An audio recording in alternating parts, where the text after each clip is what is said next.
आमतौर पर हमारे मुआशरे में तस्वर पाया जाता है कि औलाद का ना होना जिसकी बुनियादी वजह औरत में मेडिकल इश्यूज को समझा जाता है, लेकिन एविडेंस बेस्ड जो मेडिकल रिसर्च है वो इस बात को वाज़ेह करती है कि मैक्सिमम 40 से 50% जो मर्द हजरात हैं वो बाजपन का शिकार है, वो मेल इनफर्टिलिटी का शिकार हैं। यही वो हकीकत है जिसकी वजह से लोग बर वक्त इससे आगाह नहीं हो पाते। मेल इनफर्टिलिटी जो है वो सिर्फ जरासीम की कमी का नाम नहीं है, या जरासीम की तादाद का ज्यादा होना सिर्फ इसी की बुनियाद नहीं है, बल्कि ये एक कम्प्लेक्स रिप्रोडक्टिव कंडीशन है। इसके पीछे हार्मोनल और जेनेटिक मेटाबॉलिक शामिल है। सबसे पहले जो एक बहुत ही इंपॉर्टेंट बात है उसका जो अंडरस्टैंड होना बहुत जरूरी है, यानी कि स्पर्म और सेमन इन दोनों में क्या फर्क है।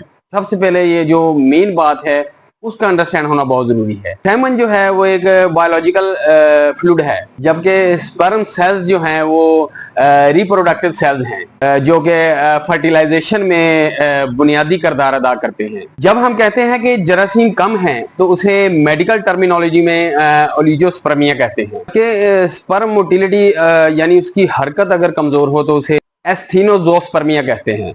अगर स्पर्म स्ट्रक्चर जो है वो गैर मामूली हो तो उसे ट्रिटोजोस्पर्मिया कहते हैं। ये जो तमाम कंडीशंस हैं ये मेल फर्टिलिटी को मुतासर कर सकती हैं। यहाँ एक इंतहाई क्लिनिकल पॉइंट समझा जाता है। बाज़ औक़ात मरीज जो होता है वो जिस्मानी तौर पर बिल्कुल सेहतमंद दिखाई देता है, जो रियलिटी में अगर उसको देखें, फिजिकली तौर पर देखें तो वो बहुत ही सेहतमंद और बिल्कुल तंदुरुस्त दिखाई देता है।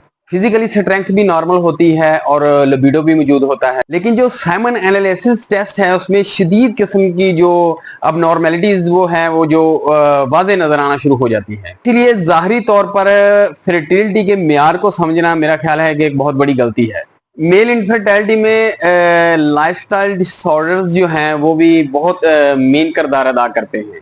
मेल इनफर्टिलिटी में खासतौर पर जो लाइफस्टाइल डिसऑर्डर्स हैं उनका भी बहुत बुनियादी किरदार है, वो बहुत अहम किरदार अदा करते हैं उसमें, यानी कि क्रॉनिक स्मोकिंग और nicotine exposure, alcohol consumption, recreational drugs, obesity, sedentary lifestyle, sleep deprivation और क्रॉनिक साइकोलॉजिकल स्ट्रेस। ये तमाम फैक्टर्स जो हैं ये टेस्टोस्टेरोन रेगुलेशंस और स्पर्मेटोजेनेसिस को मुतासर करते हैं। री तहकीक के मुताबिक मेटाबॉलिक सिंड्रोम भी मेल रिप्रोडक्ट हेल्थ पर जो मनफी असरात मरतब करता है। एक यहाँ पर और भी अहम सवाल है कि क्या सिर्फ खुराक ही फर्टिलिटी को मुतासर करती है? जी बिल्कुल। न्यूट्रिशनल जो डेफिशिएंसीज हैं, zinc, selenium, vitamin D, folate और एंटीऑक्सीडेंट, इसकी वजह से processed food, excessive trans fats और अल्ट्रा प्रोसेस्ड डाइट्स जो हैं उनको भी रिस्क फैक्टर्स समझा जाता है। इंतहाई अहम मगर नजरअंदाज होने वाली जो कंडीशन है उसे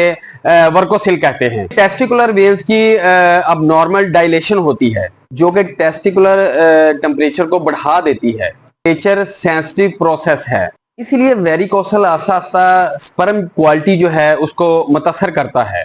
इसी तरह थायराइड डिसफंक्शन, डायबिटीज मेलिटस, मरीज ऐसे भी होते हैं जिनमें टेस्टोस्टेरोन लेवल जो है वो नॉर्मल नहीं होता, या एफएसएच या एलएच हार्मोन जो है डाइसर्कुलेशन मौजूद होती है। यही जो हार्मोनल डिस्टर्बेंस है वो स्पर्मेटोजेनेसिस को मुतासर करती है। अच्छा, यहाँ पर एक और क्लिनिकल रियलिटी को समझना बहुत जरूरी है कि जो लो स्पर्म काउंट होते हैं वो प्रॉपर जो उसका मतलब ये नहीं है कि बंदा प्रॉपर बांझपन का शिकार है, नहीं, ऐसा बिल्कुल भी नहीं है। बहुत से केस रिवर्सेबल भी होते हैं, लेकिन बशर्ते के जो उसकी डायग्नोज है वो वक्त पर हो और एविडेंस बेस्ड जो है उसका ट्रीटमेंट हो। इसीलिए सेल्फ मेडिकेशन और गैर मुस्तनद जो हकीम हैं और डॉक्टर्स हैं, यानी कि कुछ अताई डॉक्टर्स हैं, उनसे जो ट्रीटमेंट करवाना वो भी खतरनाक साबित हो सकता है।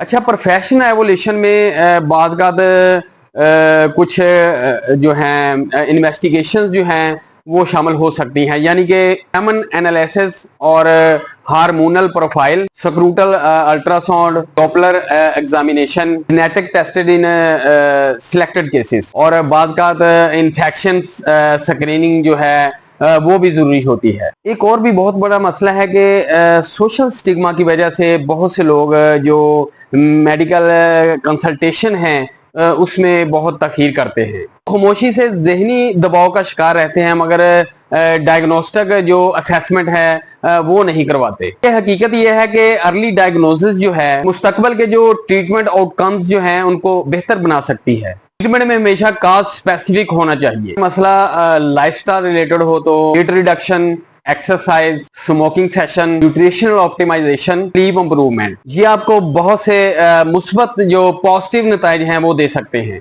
अगर हार्मोनल डिसऑर्डर्स मौजूद हो तो एंडोक्राइन जो मैनेजमेंट होता है वो जरूरी होता है। अगर वेरिकोसल क्लिनिकली जो सिग्निफिकेंट हो तो सर्जिकल करेक्शन भी तजवीज की जा सकती है। मेडिकल साइंस की जो तरक्की है उसने जो मेन इनफर्टिलिटी मैनेजमेंट है उसको काफी तौर पर पहले से ज्यादा मजबूत बना दिया है, लेकिन उसकी जो मेन शर्त है वो सही वक्त पर जो उसके रिलेटेड जो क्वालिफाइड पर्सन है उससे रिव्यू करना है। बाद ऐसा भी होता है कि पेशेंट के जो स्पर्म है, एक्टिव स्पर्म है, उनकी जो तादाद होती है वो 30% के करीब होती है, लेकिन फिर भी जो उसकी वाइफ है वो प्रेग्नेंट हो जाती है। बाद ऐसा भी होता है कि 70% या 75% होता है एक्टिव, तो उसके बावजूद भी कई कई साल गुजर जाते हैं तो उनको औलाद नहीं होती, यानी उन्हें एजोस्पर्मिया जो है वो भी डायग्नोज हो जाता है, या कुदरती तौर पर कुछ ऐसे मसाइल होते हैं कि जिनकी वजह से वो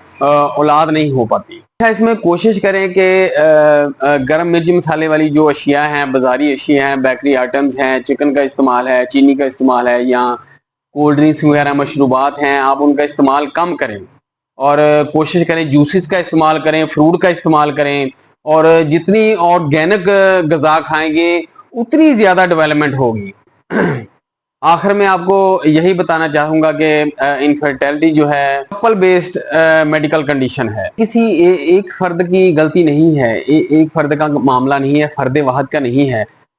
इसमें मर्द को भी मसाइल आ सकते हैं और औरत को भी मसाइल आ सकते हैं, इसीलिए म्यूचुअल रिस्पेक्ट और इमोशनल सपोर्ट, साइकोलॉजिकल स्टेबिलिटी, ये भी ट्रीटमेंट जर्नी का एक अहम हिस्सा है। आपको या आपके किसी जानने वाले में अगर ये अलामात मौजूद हैं तो प्रोफेशनल कंसल्टेशन जरूर करें, क्योंकि बाद का एक सादा डायग्नोस्टिक टेस्ट जो है मुस्तकबल की जो बड़ी परेशानी है, बहुत बड़ी प्रॉब्लम है, उसको रोक सकता है। इसीलिए आखिर पर मैं यही कहूँगा कि मायूसी जो है वो गुनाह है और ज़िंदगी कहीं से भी शुरू हो सकती है।